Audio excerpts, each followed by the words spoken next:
Don't be rude. I'm not going to give you a question. Don't be rude. I'm not going to give you a question. You are fake news. Sir.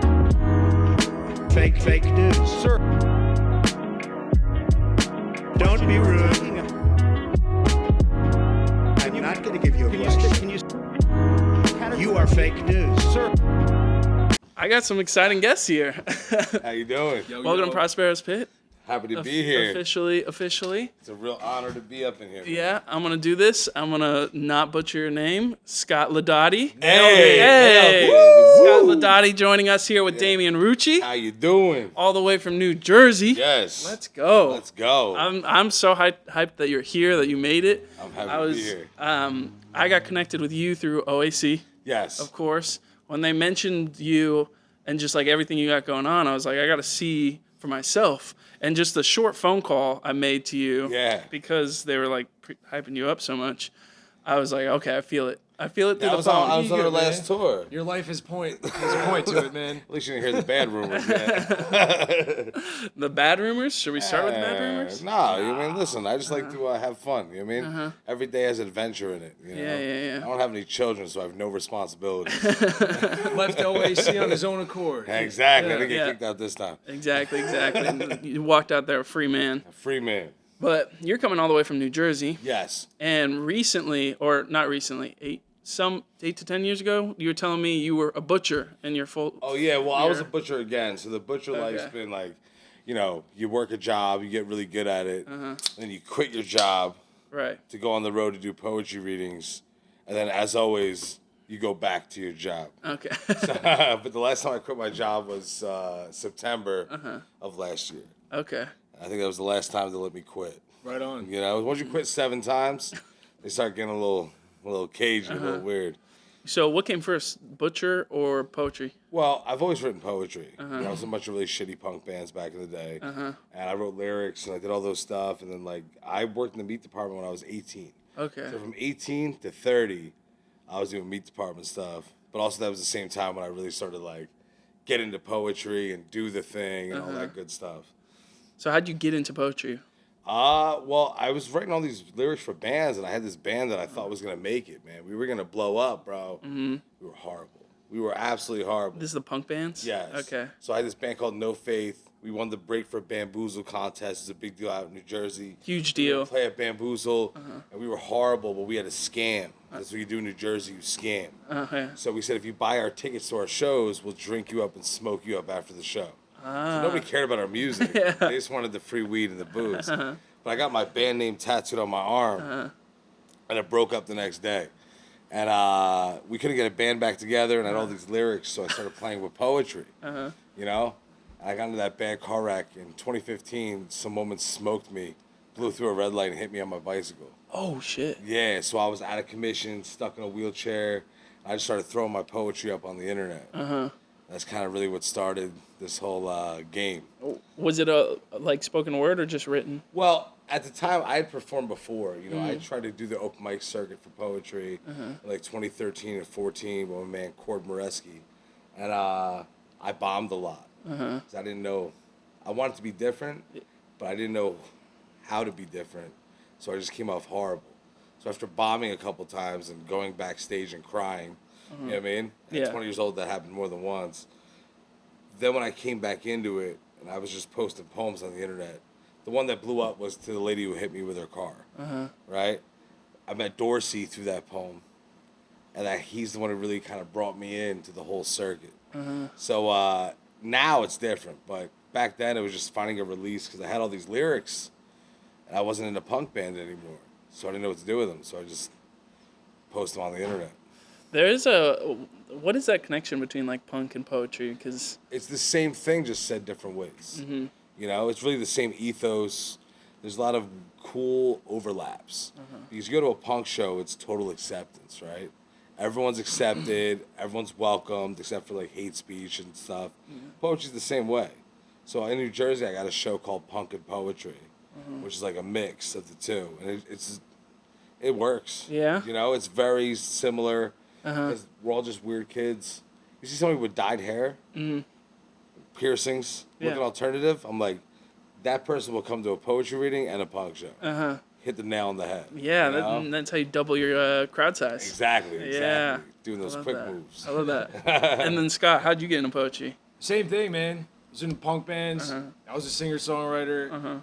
Every time someone was about to break, somebody got somebody's sister pregnant, somebody died of heroin. Hell yeah. And then you're back at your mom's house. So this was like probably around 2010 I started writing. I used to work at a record label, and this one band had a sister who was like a little older, and she and I were the least important people at like the dinners. So we were stuck at the end of the table, and like I was like, oh, what do you want to do with your life? And she's like, I want to be a writer. And I was like, oh, okay, cool. So that's what I have to do to get girls. And then 20 years later. Is it your sister who said that? What's that? Who said that? Do you know Jack Antonoff? The guy from like Fun and Steel Train and all those bands? Yeah. So his sister, who's Rachel Antonoff, who's like a famous fashion designer now. Okay. She wasn't famous then. She said that, and I was just like in love with her. Oh my gosh. Yeah. But 20 years later, I've never gotten a girl from writing. So Yeah, she set you up bad, bro. Yeah, she ruined my life. Yeah. Totally.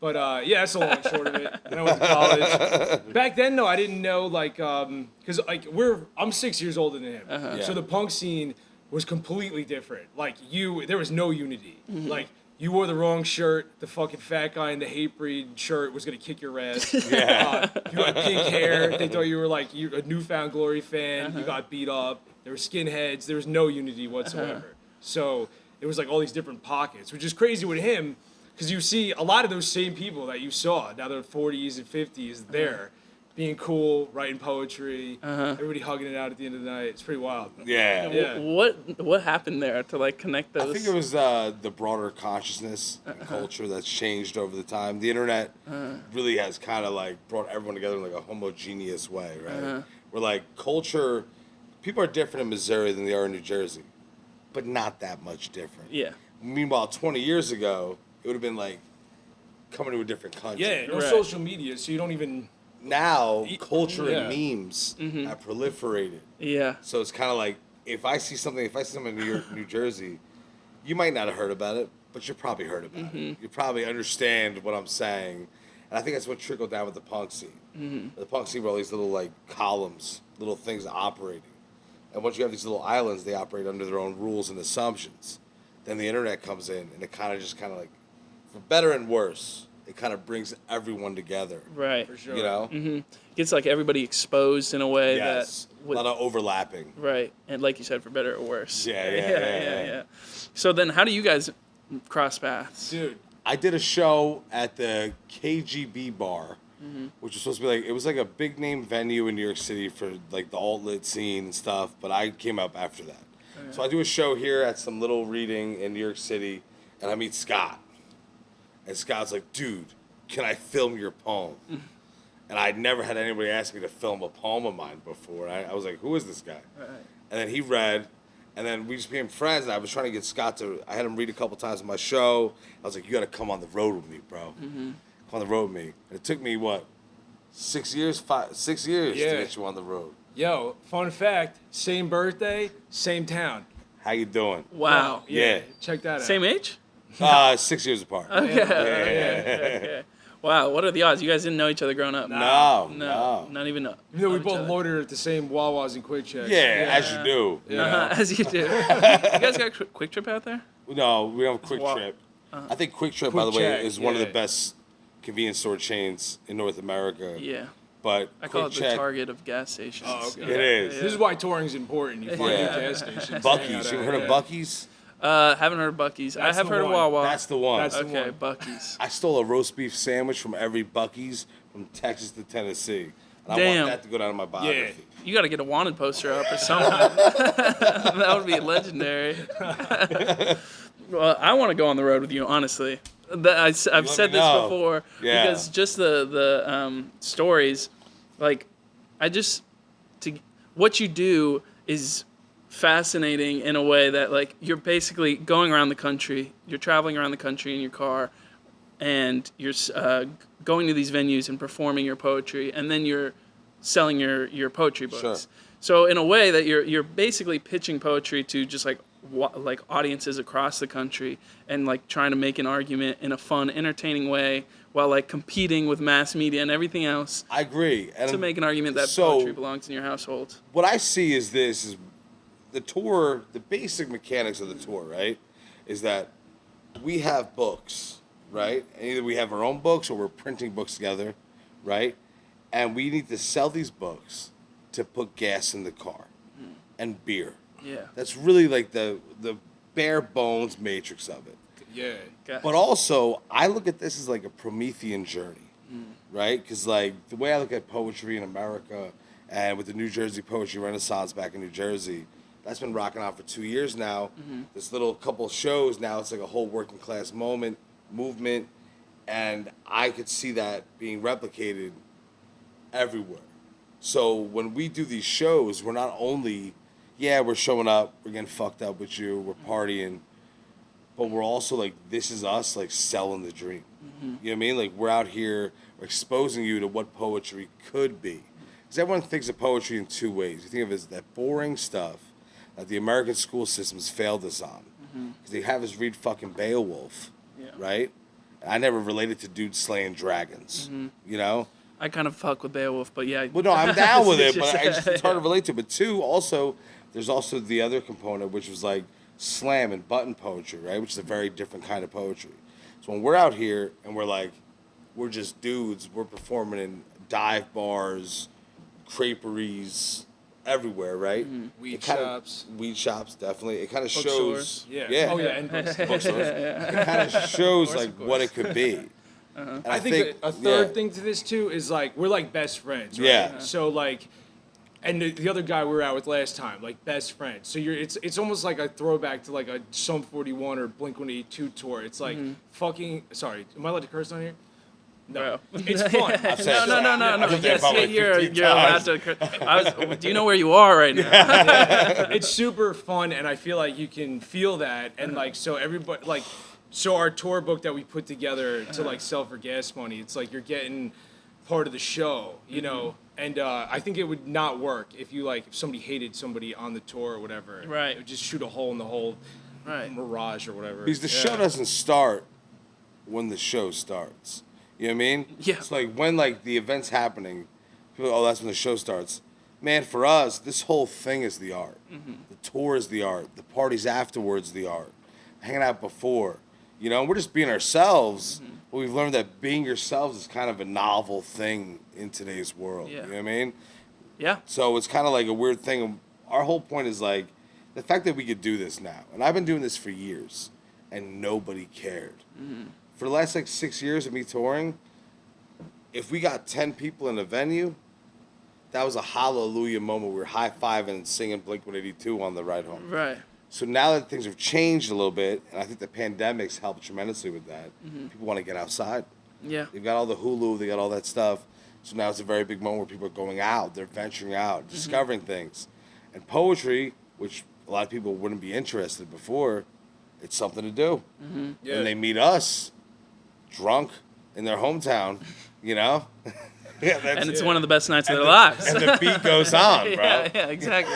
I mean, I know exactly what you're talking about. We just experienced this together. A few days ago, I threw a open mic here in Prospero's where we're standing now. Yeah. You guys came all the way from New Jersey to come through, show some of your stuff. And this was the second time, but really the first time I hosted like a real open mic here in Prospero's. And like Prospero's, I'm not sure if you guys know, but like historic poetry spot. I mean, that's why this podcast is called Prospero's Pit, is because that's what the open mic was called. And so seeing you guys, like I was talking to a couple of my friends after the show, and they were talking about you guys, and not to give you guys a big head or anything, but like they were talking about how much you guys are yourselves, and just like how much that kind of nobody could be looking at you in the room, and that wouldn't change how you guys were acting. Sure. And so it kind of like infects the entire space. And open mics, I feel like you're saying, coming out of COVID, coming out of the like holes in the wall that we were all just kind of buried in, we're like looking for something new.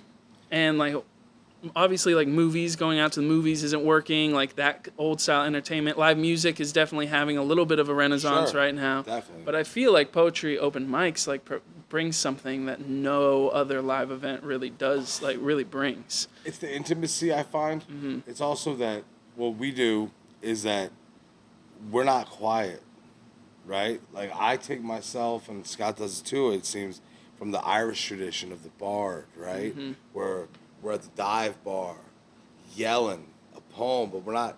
The people aren't opposed to it. Yeah. They're in it. They're with it, right? We're bringing them all in. And Prospero's, I love this place. I came in after the end of Prospero's pit, right? So when I first came to this venue, it was 2016 for the Kansas City Poetry Throwdown, right? Which was in this room right here, and I saw Jason Rieberg, who we love, legend. Host the show, packed fucking house, right? I was here for the 16 and 17, both throwdowns. Yeah. And that was really what began my entry into the scene at large in the country, because I was 23. And John Dorsey's like, you want to be a poet? Will you fly out to Kansas City and read at this festival? And I was like, yep. I quit my job and I flew out to Kansas City. Crazy. Right? That's crazy. So this place has got a lot of like love, for me, because like this is where everything started. I met everybody. All my connections in the broader scene and how I still tour now were fostered from people I met in this room. You know? That's amazing. Yeah. I didn't realize that until you just said it. Yeah.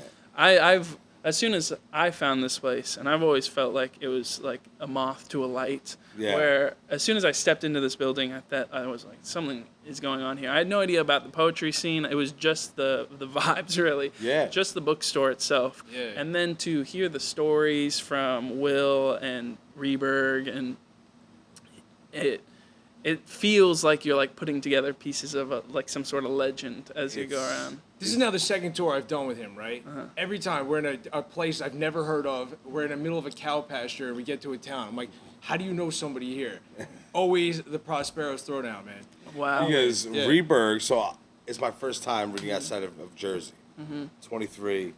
Rieberg brings me on stage. He's like, I don't know who this guy is, but he's got a killer name. Makes a noise for Damian fucking Rucci. And bro, like, so, like, that's the first time I met Rieberg. That was the night, and I was like, I gotta hit it. And there's a level, what I've learned with hitting it, because, like, I borrow largely from other art forms, right? A lot of my inspiration even comes from Southern Baptists, right? If you watch the way they preach.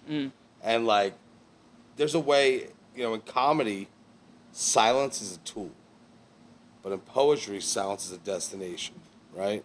So, like, when you're hitting the room in here, anywhere, there's a moment when you're killing it. When every single person, they're not on their phones, they're staring at you, and they're captivated. And, like, that's the moment when you know you got it. And that's the first time I ever experienced that in this room. You know what I mean? Wow. And so, like, this place got a lot of, it means a lot to me. And, like, I'm happy you're back here and you're doing, you're here for the first time, you're doing this podcast. Like, because this place is legendary. Yeah. And Will and Tom and Rieberg. Rieberg was living up here. Did you hear that? Yeah, no, I knew that. He was showering in the bathroom. yeah, he's done that a couple times. That sounded mad romantic when I was 23, and now not so much. Hey, there's still some romance in there. But, I feel honored that because I haven't managed this on the weekends. Like, I'm closing, I've opened a few times. And yeah, it's an honor to even be associated with this place, really. So it's really awesome to see that you also have that appreciation. I had no idea that it went so deep and that it connected like so hard, but that's incredible. We were talking about it earlier at the event, and we were talking about what's like cool these days. Sure. And I was talking about, for me personally, what I always find is cool is the beatnik poets and those guys back in the day who were doing exactly what you were doing, which was making enough to get to the next day, and like enough to fill up the tank to get to the next town. I definitely feel, there's definitely something going on in that field, especially with the younger crowd, where we're kind of like looking for that role model, looking for that person. It's like no longer are like massive artists really, like they feel a little too mainstream. You got the musicians like Taylor Swift and just like these big superstars just feel like real pop stars. They feel untouchable. Yeah. And then you have on the other side these like internet stars who like the Jake Pauls and all these guys, where that it's like these like content creators are they've also reached some crazy weird level, and they've reached a crazy level where they're now kind of untouchable. That's where I think the poet steps in. That's where 20 people, 25 people in a room feel that power when you're like really spitting and like really talking on the mic. And yeah, I shout out the Regulators. They were the ones that we featured here on the event a couple days ago. And that was one of the first times where I felt real, true power in the form of Sherry Hall, one of the key members of the Regulators, was doing a poem about blowjobs. Oh, yeah. And I saw this woman bring grown men to their knees, like fully to their knees, yelling and like as if they were in church. Yeah. And I've to this day I've never seen anything like it. There's a power to poetry because with poetry you don't have percussion, right? Yeah. You don't have melody. You don't have all these tools that create a show. You have the voice and the voice alone when you're doing live performances, right? So I think there is a power to it that is almost symbolic to church, to a preacher. Yeah. Right? At least in the American tradition. And like they're doing these speeches and like, listen. There were times I've done shows, and like I'm hitting it, and like I have a show I was told you before Punk of Poetry, young kids, they're all college kids. There was one time, dude, I was ranting and raving about jobs, fuck a job, fuck this, and there was this one weird moment where the crowd started getting rowdy, and they were with it. And I was like, yo, I could lead these people to like break into a bank, Yeah. We could really start toppling. Form a union. Yeah. Form a union. But so there's power in it, right? And I think that a lot of people, the problem with poetry is this. So you have the beats, right? Mm-hmm. You got people, Sylvia Plath, Bukowski. But poetry in rap music, okay? Mm-hmm. You can become Kanye. Mm-hmm. You become Eminem. You can see it. It might be near impossible. Mm-hmm. But at least there's a trajectory. Mm-hmm. Comedy, you can become Bill Burr, Dave Chappelle. Mm-hmm. Music, all those big bands, you could do that. Right. But poetry, though, there's been this absence of a pipeline and of what a famous or successful poet is. Mm-hmm. So I think for a long time, poets have languished and existed in these balls of mediocrity where they thought small and they hung out and they like didn't see, I'll do one reading a month. I'll do 2 a month. And I just think those days are over. The thing about the millennials, us versus the old generation. Generation X, it was cool to be a slacker. Mm-hmm. Who cares? Doesn't matter. That's not how we are. Mm-mm. Whereas, do everything you can, right? So I think with us, it's this whole thing where now we're like, okay, I'm never going to have a mortgage, right? Mm-hmm. I live in New Jersey. There's no way I'm ever going to have a job that's going to pay my rent. Mm-mm. If I did, I'd probably bounce out. Like some people don't come to shows because they have a couch. They have a TV and they watch Hulu. Mm-hmm. I don't have a couch, so I'm out here doing this shit, And I do think that there's a moment occurring right now that's different for poetry. He's got guys like me, Scott, Nathan Stolte, Esno, Ian Bush, Dan Wright. All these guys are bouncing around the country just doing it. Mm-hmm. And for a long time, the only people who would be touring, it was very select. It'd be like me, 2 or 3 other people. Right now, how many people are touring? So, to backtrack just a little bit, I met him in 2017, maybe. Yeah. He was like, you got to come on the road. I just went on the road. I was like, you can't go on the road, and do poetry readings. What the fuck does that even mean, right? Mm-hmm. Fast forward, we go out in January. It's the first time I've ever heard of a poetry tour, really. Hyped up, T-shirts, Instagram, whatever. Everything. Every single person I met on that tour has now quit their job, left their babies, left their pensions, and you see it on Facebook. I'm going on tour, poetry tour. Man, I don't know if that's advisable to, especially if you have children, maybe not, but there's definitely something happening. And I have to say, I think it's all this guy. Yeah. You know, here's the problem, man. For a long time, I grew up as like a weird fat kid and nobody listened to me. And like you would think in life, when people start listening to you, you would know. But there's no achievement like a video game where it's like, ding, ding, people are actually listening to you now. Right. So I just kept talking shit for a long time. And then all of a sudden people are like, I'm quitting my job to do what you're doing. I'm like, hey, whoa, bro, don't follow my path to extinction. I never told you to quit your job. I just said that I quit my job.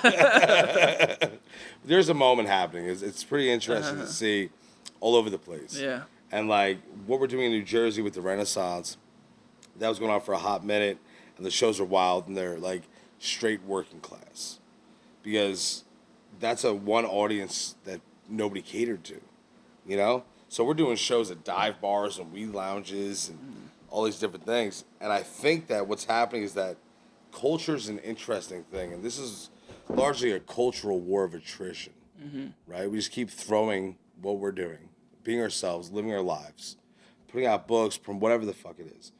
And eventually, things are they're starting to move. They are moving. You know? That's why, like, I've been on tour 5 times this year. It's May. I'm here right now talking to you in Kansas City. I'm not home. Yeah. You know? Well, it's a perfect time. I think it, like, look at our politics, right? There's nothing about rent stabilization. Yeah. Like, how the hell is anybody going to afford to do anything? It's all fighting with the Bud Light, sponsors or whatever. And it's created this whole, why the fuck are we doing anything? Let's focus on what we love, And like, I don't want to keep being like this guy is at fault or whatever, but it's like, what were we looking for? Like a thing to do. We know it's over. We know we're still alive, so we have to do something. What's going on? Oh, this thing that I felt inside of me, I can now give to everybody. Yeah. It's a nice thing, and so there's a Reddit meme, 4chan called the Doomer, right? It was like a millennial that's given up and knows the world's going to end. And I interpret it differently.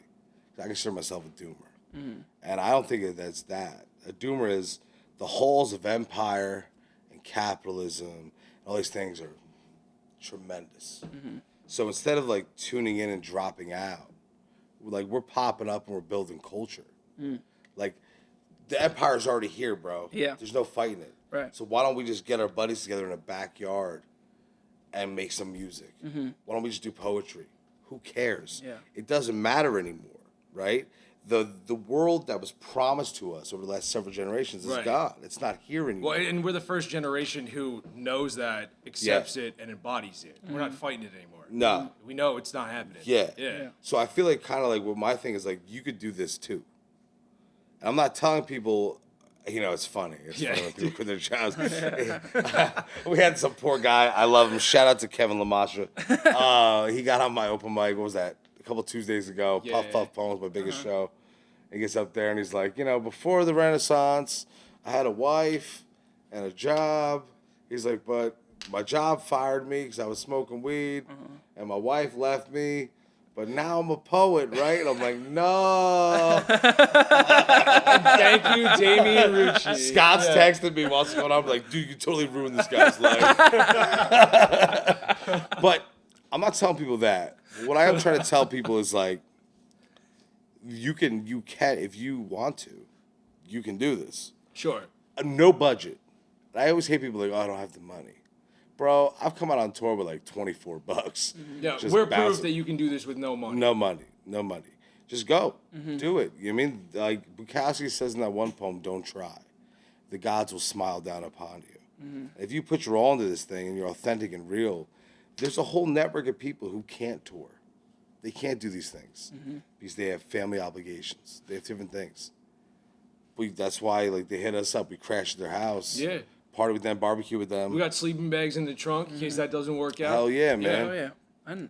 I'd traveled around the country before finding Prospero's. So a little bit about my story was I graduated in 2020 from the University of Missouri, which is probably the worst time to graduate. But honestly, in hindsight, I feel like there was a reason that was the time that I was ready to like start my life, and then it was just like, no, you got to go figure something out. Because then I went back and I started reading just all these beatniks and a lot of like just like travel logs, things like that. I was like, I want to hit the road. That's what I want to do. And there's something about just like being, especially a young man in America, where it's like that call for the open road is just like always present to just go and just see where it takes you. And so I took the minivan that I'm driving right now, and I like built a little like bed in the back and everything, and a little kitchen galley. And I drove around the country for 4.5 months, just like living on the side of the roads, crashing on my buddies' couches where I could, and just like driving around the country. And some of the best things of my life ever happened there. Some really hard, some really, really great like moments. Oh yeah. That doesn't happen unless you twist the ignition and you start driving forward. Exactly. And until you do that, like none of that happens. And then once you just like throw yourself out there, I find that, and that's kind of like where I've now been leading my life, is just that anything that makes like my stomach clench, anything that puts fear in my heart, I run straight towards it. Jump. Yeah, that's where I go straight for it, because once you like beat it and you like break through to that other side, or just even face it down, the feeling after that is something like I can't, like it's hard for words to describe. It's beautiful and amazing. It's like living this life is weird. Like the other day, 2 weeks ago, I'm worried about money and life. I'm in New Jersey and whatever. And then the last 3 nights, I'm in the back of a pickup truck in Missouri, blackout drunk with an American flag. Right. Just like driving around Missouri, hammered in the back. You know what I mean? Like, this isn't real life. Like, 2 weeks ago, I was in New Jersey worried about things. And now I'm like here. Right. And tonight we'll be in Lawrence, Kansas. Right. And we're going to Texas. And I just think that it's possible, but people have this conditioning, and I think it's normal. And I think it's very natural and very human to be fearful, right? Because all the bad stuff happens when you leave your hometown. In your hometown, you're secure. You got your family. You got support, neighbors. But out here, there's a whole other thing going on. And there's some darkness out there. For sure. There's a lot of real fucking good, too. Yeah. And the darkness usually has the best drugs. I'll be straight up. The darkness has the best parties. Yeah, there's been no drugs on this tour, by the way. None at all. We are actually a Dare sponsored poetry tour. Good. But it works, man. You sell yourself to the road. You we have no money. We don't know what the hell's gonna happen. It just keeps working. Well, I mean, like I said, I did that back in, I think it was 2021 when I first launched. I'm not here at Prospero's if I don't do that. Yeah. I'm not here interviewing you guys, talking to you guys. Throwing open mics here at Prospero's. That doesn't happen without me like leaving and just going and doing something. Yeah. Whatever it is, just fucking moving in a direction is. You have to. Yeah. Movement's life. Totally. Yeah. Well, we were just talking about how I don't know. I was like, man, I was so scared 3 days ago, man. Like, what are we gonna do? And then who cares? Yeah. I don't care at all. I wanted to find my whole goal here was to try to find a live armadillo. That's all I cared about for 3 days. We wanted to put a top hat on. One. You know what I mean?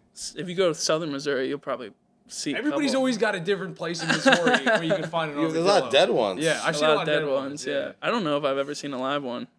I think I've only seen them curled up on the side of I-70. Imagine this guy walking in with an armadillo with a little chef's hat on him. I love all animals. I'd want to know his story. That's for sure. But yeah, I'm glad you guys are here. I'm glad you guys came all the way out here. I feel it. I've been telling people just because everything that is going on in my life here in Prospero's and everything, that there's a cultural shift happening. And it is definitely starting with live events that aren't your usual live event that you would go to, because like I said, I don't remember going to any open mic outside of the past year and a half of my life here in Kansas City. I don't remember getting excited about hearing open mics. Now all of a sudden there's all these different open mics just sprouting across the city, and I know it's been happening for some time, and I'm seeing it now, but I think the kids are smarter now too.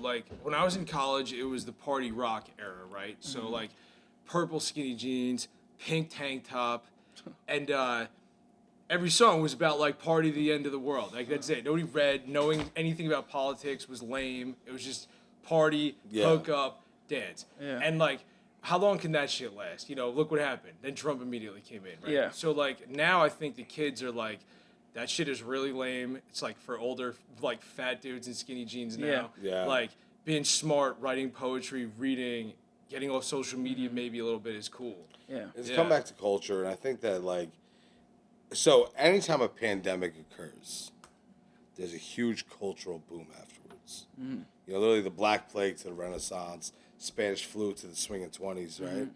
So like with this one, this happens, and like this pandemic was the craziest pandemic because of like the media landscape. Everything got funky and weird. Yeah. And I think that even towards the end, everybody was like done, right? Okay, we did what you told us to do. We did this.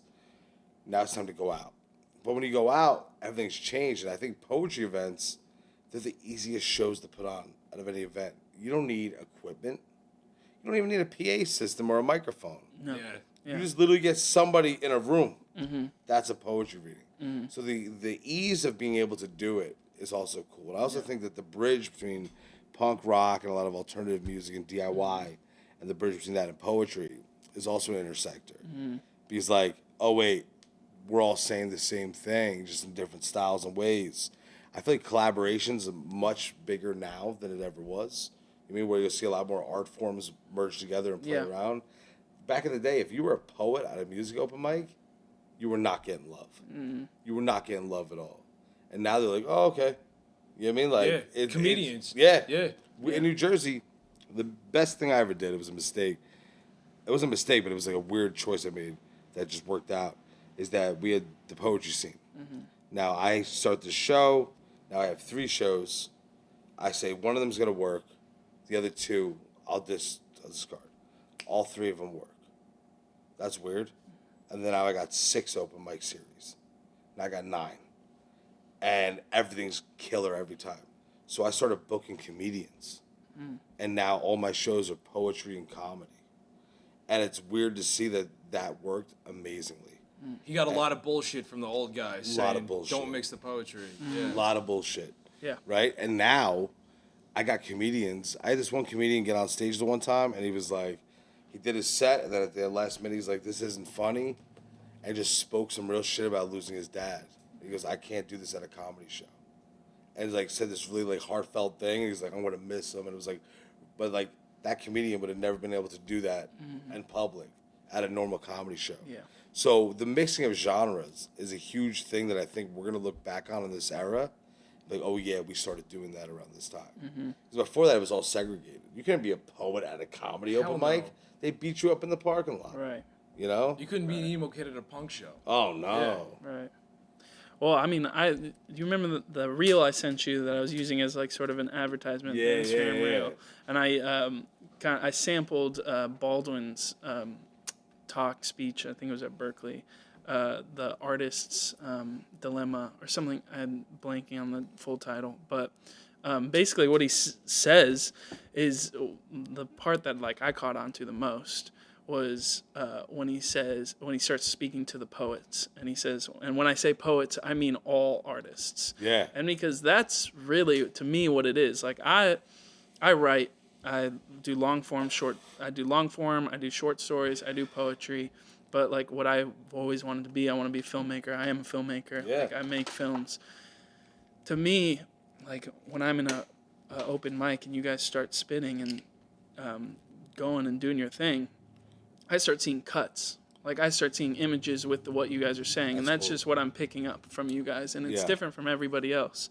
But to me, that's my poetry. Is like editing, filmmaking. Like to me, like documentary is what I feel so attached to, is what I studied, is what I do. Is most of my filmmaking comes from a nonfiction background, and that's what I'm doing is I'm capturing real events, live events, the world, the magic of the world around us, and then I'm filtering it through my own art and through my own lens, and I put it out there in a way that I'm trying to communicate an emotion, a feeling, whatever it is, from something that whatever you feel is objective truth these days, whatever my camera caught that day is what I'm now taking and I'm filtering into something and bending, forming, morphing into my own art.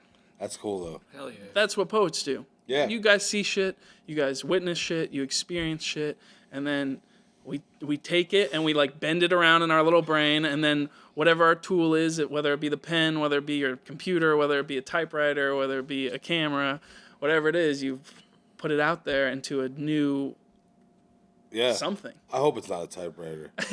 Well, we are all journalists, sort of, like, spiritually, I think. I mean, we're all leaving a log behind of what's happening. Yeah. You know? Yeah. Wow, spiritual journalist. There you go. If I see I'm someone a student of the Gonzo journalist, so, yeah. Yeah. plug your date. Yeah. Bro, I got June this shit. 15th, Hey, look be at in that. Louisville for Gonzo Fest. Oh, shit. June 15th. Gonzo Yeah, Fest. yeah. Damian Rucci, Laudati, Tom Backless, Yeah. Ron Whitehead. Hell yeah. The final Gonzo Fest. Hell yeah. Fuck yeah. I'm gonna get kicked out. Where He's actually not even on the bill. I'm not on the we bill. got him I was now. surprised. Yeah. We I'm got him on there. now. I guess I'm doing it. I'm cutting Hell yeah. my 3 minutes to 1.5, dog. Hell yeah. What else you guys got going on? Well, actually, we're out on this tour for this stupid. Well, it's not Louisville. for this stupid what's it? Topeka show tonight. But then we're going to this awesome show in Kentucky. Yeah. Mm-hmm. So we're gonna be doing the Country Fried Panda Festival. Yeah, it's Green Panda Press. It's putting on a festival June 9th through 12th in Shelbyville, Kentucky. Yeah. You know, it's gonna be a thing. Yeah, it's gonna be Whatever it awesome. is. PBS just started. When I get back from tour, they're gonna start filming the TV series for Voices in the Garden. Okay. Which is cool because we had the documentary come out. Now they're doing a series, TV show. It's very bizarre and weird, and because I'm not, for some reason, I refuse to let myself get excited or pumped by it until it comes out. And then I scream like a little girl for hours in the middle of the day. That's what I did with the documentary. We didn't acknowledge how big of a deal it was until the morning it came out. Then I called my buddies and we were like, oh my God! I'm on TV. But there's a lot of great stuff going on. We'll be on the road till the 12th, right? We're ending in Kentucky. Yeah. Yeah.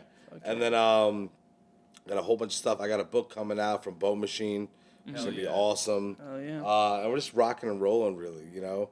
The New Jersey Renaissance is still going on back in Jersey. It's weird for me because, like, I'm out here doing this. Now, I host typically 18 to 24 shows a month, okay? So those shows are still ongoing while I'm gone with guest hosts who are great people who I've trained and showed the way. Now, will they destroy my empire when I'm gone? We will find out. The verdict's still out. You know what I mean? Yeah. But it's beautiful, man. It's beautiful. A lot of cool stuff's going on. And, like, we're just been rocking and rolling and seeing what comes. And, like, I take my day. Everything's, like, week for week. 1 week, my life would be completely different from the next week. A week ago, I was in New Jersey. You know what I mean? Now I'm here. Next week, I'm going to be in Texas. Yeah. We have no idea. We did a pretty bad job planning this whole Real trip. bad. Real bad. And It's working out. Yeah, it's working out. Yeah. And every time we say we're going to sit down and plan, it leads to us being hammered in the back of a pickup truck. And we're Yeah. like, eh. It's the poet's way. Yeah, it's the Yeah. poet's way. So he gives us a magic This pill is the bag. way.